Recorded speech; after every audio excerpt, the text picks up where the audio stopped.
pats darysi, tai žinosi. Tai pirmieji kadrai. Yeah. Okay.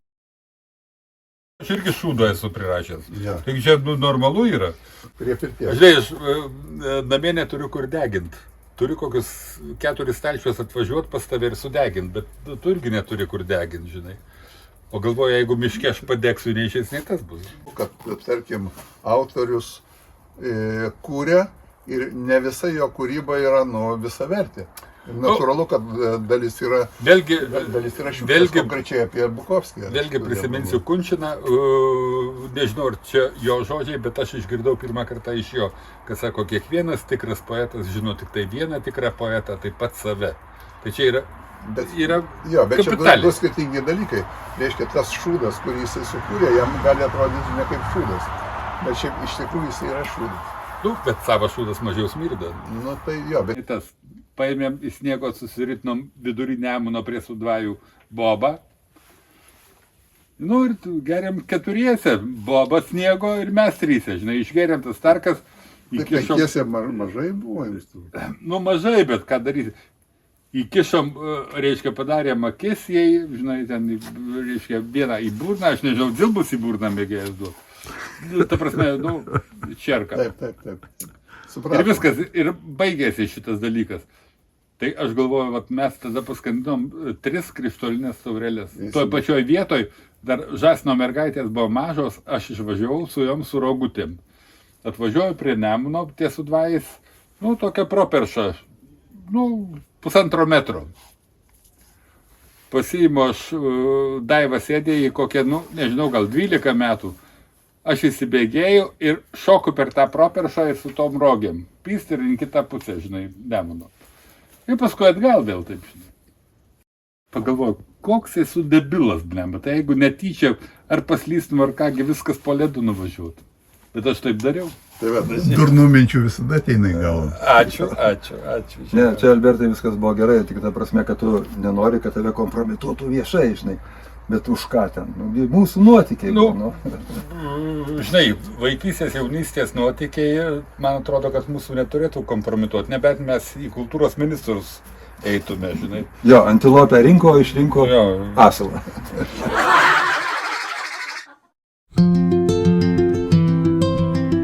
Kai gyvenimas nusiseka, kada tai yra, žinai.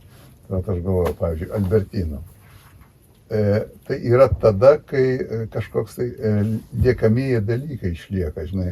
Pavyzdžiui, Albertino prileido knygų ir manau, kad tai yra, žinai, taip sakant, ateinančioms kartoms. Pavyzdžiui, tai, ką tu padarei su glukoidų tinklapiu, plus dar apie laukiančią knygą, jeigu kalbėt, tai irgi tai yra dalykai, žinai, kad žmogus yra kažką padaręs, žinai. Apie save galiu pasakyti, kad, žinai, mane, taip sakant, mano kompanija, žinai, kurią aš sukūriu, visada bus. Žinai, su savo ta veikla ir misija ir taip toliau. Tai aš manau, kad mums, žinai, yra kuo didžiuotis iš tikrųjų. Bet irgi, tu dar paminėk savo kompanijos logo žodinį. Čia ne kompanijos logo, bet gal mano asmenis laimės receptas, žinai. O klausyk, svarbiausia, neknisti proto savo ir kitiems. Ir tada iš tikrųjų daug dalykų išsisprendžia. Manau, žmonės tada jaučiasi laimingi. Čia aš apie tai.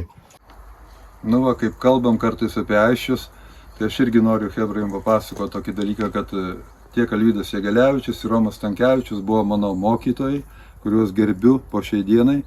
Atsimenu Jėgelę, kaip padarydavo Audalink bitlų. Čia ir Šekspyro broliui Antanui baisiai patikdavo. Ką jis ten dar darydavo, Makartniaus porą gabaliukų, Steve Wonderio.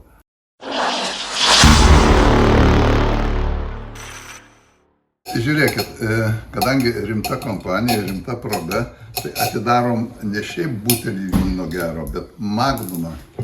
Tai yra 1,5 litro, bet nemanau, kad tai būtų mums problema, ne Šekspyrė.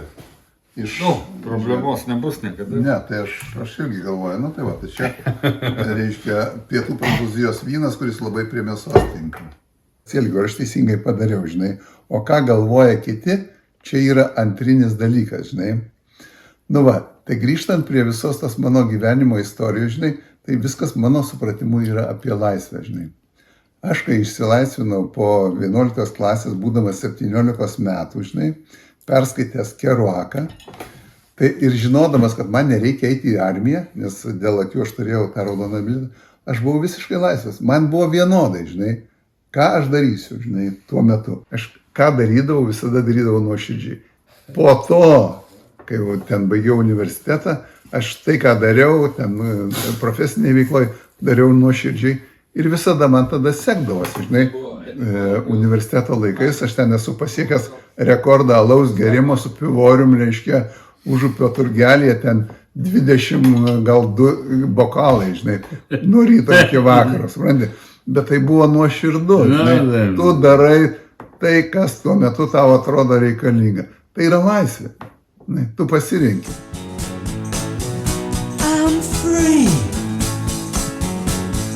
I'm free. Tie pagyvenę jaunuoliai pasirausę atmintyje ištransliavo savo nuotykius, vykusius prieš 100 metų, įvertino savo gyvenimo peripetijas, kurios sako, jog jie kažką sukūrė. Gal net išliekamąją vertę turinčius dalykus. Jie konstatavo, kad gyvenimas jiems pavyko.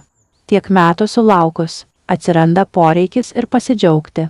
Šekspyras prisiminė, kad Vilbus jam pardavė gitarą už 7 rublius. Taip, 7 stygę. Jei būtų 6 stygė, būtų pardavęs už 6. Prisiminė savo bendražygius, kurių jau nėra, Romėną. Antaną Šekspyro brolį. Alvydą Petkevičių. Visi iš Madrido. Vilbus ir Šekspyras nuoširdžiai dėkojo Virgijui už pastogę Suvalkų koridoriuje. Iki naujų susitikimų.